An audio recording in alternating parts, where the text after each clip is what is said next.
Bismillah, assalamualaikum warahmatullahi wabarakatuh. Alhamdulillahi wassalatu wassalamu ala rasulillah wa ala alihi wa ashabihi wa man tabi'ahum bi ihsanin ila yaumiddin, amma ba'd.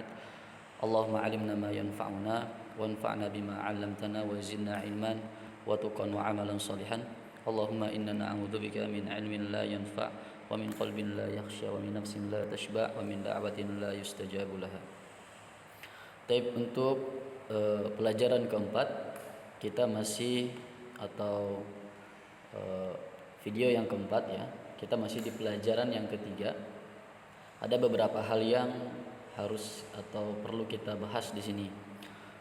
Di video sebelumnya kita membahas tentang pembagian isim atau pembagian kata dalam bahasa Arab. Ada isim, fi'il, dan harf ya. Yang mana di jilid pertama ini kita akan lebih banyak membahas tentang isim dan harf. Adapun fi'il akan kita bahas di jilid yang kedua. Kemudian kemarin kita mempelajari tanda-tanda mengetahui atau bagaimana kita mengetahui ini isim atau bukan. Di antaranya adalah beralif lam dan tanwin. Itu yang paling mudah. Karena kalau tanwin dan beralif lam sudah pasti itu adalah isim. Adapun kasroh ya, ada beberapa fiil yang nanti kaidahnya bisa menjadi kasroh. Tetapi di jilid pertama ini ketika ada yang kasroh maka bisa kita pastikan itu adalah isim. Di jilid yang pertama ya, karena nanti ada beberapa kondisi ya kita kasroh tapi dia bukan isim. Taib. Kemudian menggunakan pelajaran yang ketiga ini kita perhatikan dari contoh yang ada, al-babu maftuhun itu menggunakan alif lam semua depannya ya, semuanya menggunakan alif lam. Pun dengan kalimat yang terdiri dari dua pola ya, atau dua gabungan. Al-kitabu jadidun ya, nomor satu ini al-kitabu jadidun, yang pertama beralif lam, yang kedua tidak beralif lam. Wal qalamu qadimun, wa itu huruf nanti harf kata hubung ya, dan artinya dan al-qalamu di situ qadimun, polanya sama beralif lam dan tidak beralif lam. Sehingga bisa kita ambil intisarinya di sini, jika ada isim yang beralif lam di depan maka itu disebut dengan mubtada. Itu disebut dengan mubtada. Apa itu mubtada? Mubtada itu isim beralif lam di awal kalimat. Di awal kalimat, atau yang dalam bahasa Arab disebut dengan jumlah. Jadi kalimat bahasa Arabnya adalah jumlah ya, bukan jumlah gabungan beberapa atau satuan hitung dalam bahasa Indonesia, bukan. Tapi jumlah di sini itu dari bahasa Arab yang berarti kalimat. Sehingga al-qalamu di sini mubtada. Baik. Nah, yang kedua ini disebut dengan khobar, maksurun khobar. Baik. Maka perlu diperhatikan kaidah ini. Mubtada dan khobar beralif lam, tidak beralif lam, gitu ya. Dan turunan-turunannya, kalau sudah beralif lam otomatis tidak boleh kasroh, tidak boleh tanwin, maka tidak boleh tanwin. Mubtada tidak boleh tanwin. Sedangkan khobar karena tidak beralif lam harus tanwin, makanya tanwin. Ditambah harokat dasar ya, harokat dasar suatu kata dalam bahasa Arab itu dhammah ya. Dhammah di sini boleh dhammah tain atau dhammah ya, artinya kalau beralif lam berarti dia dhammah karena tidak boleh tanwin. Tetapi kalau tidak beralif lam maka dia dhammah tain. Sehingga mubtada itu pasti dhammah, atau istilah nahwunya nanti marfu'un ya, marfu'un. Apa itu marfu'? Marfu' itu harokat dalam bahasa Arab sebetulnya, bukan dhammah, fathah, kasrah dan sukun, bukan. Kalau itu hanya sekedar tanda Jadi marfu, tanda marfunya apa? Dhammah. Berarti dhammah itu salah satu tanda marfu. Kalau fathah nanti mansubun, mansubun.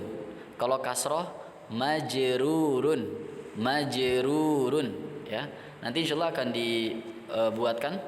Ini hanya sekedar merefresh aja, sekalian menambah materi yang tidak terlalu panjang. Baik, sehingga pelajaran kita hari ini adalah berkaitan dengan jumlah atau kalimat. Tadi lupa disebutkan, berhubung ini isim, maka namanya jumlah ismiyah. Jumlah ismiyah. Apa itu jumlah ismiyah? Jumlah artinya kalimat, ismiyah yang diawali oleh isim. Berarti jumlah ismiyah adalah kalimat yang diawali oleh isim. Jumlah ismiyah pasti terdiri dari mubtada dan khobar. Mubtada dan khobar. Dan kedua kata ini atau kedua kedudukan ini, mubtada dan khobar, itu pasti isim. Pasti isim, ya. Pasti isim, ya. Al-qalamu maksurun. Baik. Bisa difahami insyaallah, ya. Nah, ini juga sekaligus menjadi pola ketika kita mau mengatakan sebuah kalimat. Misalkan rumah. Rumah itu besar. Al-baitu. Jangan bilang baitun kabirun, tidak. Tidak boleh seperti itu, tetapi al-baitu kabirun, ya. Kalau kita mau mengungkapkan sesuatu tentang sesuatu atau kita mengungkapkan tentang sesuatu, maka kita harus membuat salah satunya dengan jumlah ismiyah. Ya, misalkan bulan. Bulan itu kenapa? Bulan itu indah. Al-qamaru jamilun. Nazifun, bersih, bersih. Bahkan bersih itu sehat, misalkan an-nazifu atau an-nazafatu, itu ya, nanti bisa. Kalau nazifun di sini sifat bersih, ya. Misalkan kita bilang buku itu bersih, ya. Al-ghurfatu nazifatun, afwan. Buku, ya. Al-kitabu nazifun, ya. Atau ranjang itu kotor. As-sariru wasikhun, ya. Pulpen itu patah. Al-qalamu maksurun. Seperti itu.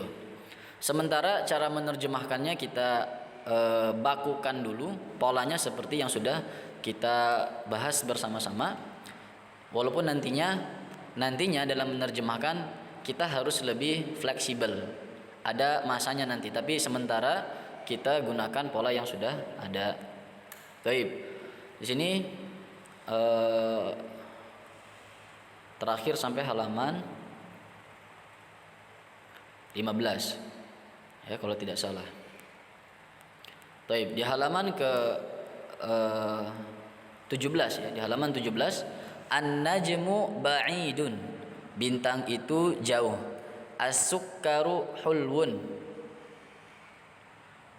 Gula itu manis. Ad-diku jamilun. Ayam itu indah.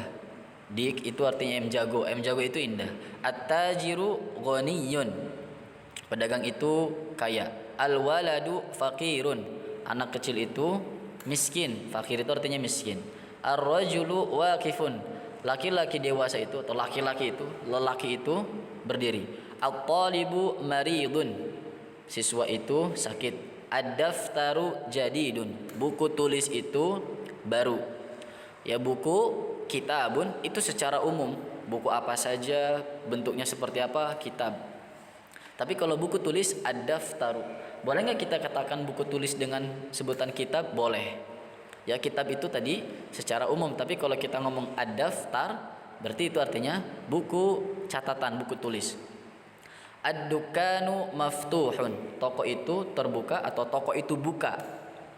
Maftuh artinya terbuka, tetapi di sini kita terjemahkan buka. Toko itu buka.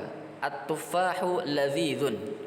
Apel itu enak, lezat. At-tabibu tawilun wal maridu qasirun. Dokter itu tinggi dan orang yang sakit itu pendek. Al-marid, orang yang sakit. Nah, untuk setelahnya silakan ditulis latihan kedua, ya. Latihan kedua seperti yang kemarin sudah kita kerjakan bersama-sama diisi.